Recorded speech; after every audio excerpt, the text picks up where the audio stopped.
Praise the Lord. Ave Maria.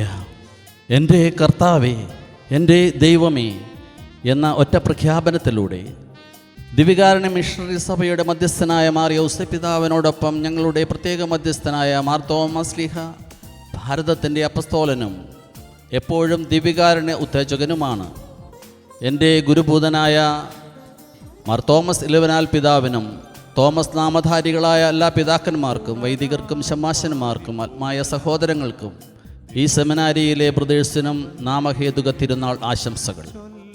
The MCBS tries to reach out in and through the Eucharist to the God experience of our Father Saint Thomas the Apostle in his faith surrender, my Lord and my God. ആ സ്വരത്തിൽ നമ്മുടെ സുവിശേഷവൽക്കരണം സാധ്യമായി. നവസുവിശേഷവൽക്കരണത്തിൻ്റെ ആഹ്വാനമായി.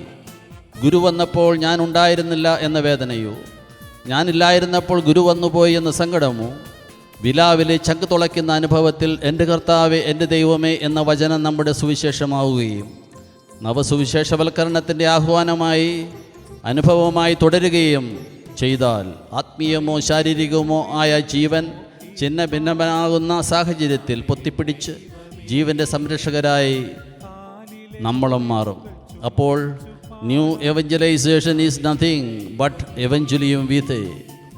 നവസുവിശേഷവൽക്കരണം ജീവൻ്റെ സുവിശേഷമല്ലാതെ മറ്റൊന്നല്ല എന്ന Francis പാപ്പയുടെ പ്രഖ്യാപനം എല്ലാ ശുശ്രൂഷകളിലും സ്വർഗീയ മന്നയുടെ അനുഭവമായി മാറുകയും ചെയ്യും. ഒരിക്കൽ കൂടി ഏവർക്കും ദുഃഖറാന തിരുനാളിൻ്റെ ആശംസകൾ നേരുന്നു. പുണരാം വാരി പുണരാം ദിവ്യകാരുണ്യാനുഭവങ്ങൾ ചൊല്ലാം ഏറ്റു ചൊല്ലാം എൻ കർത്താവേ, എൻ ദൈവം.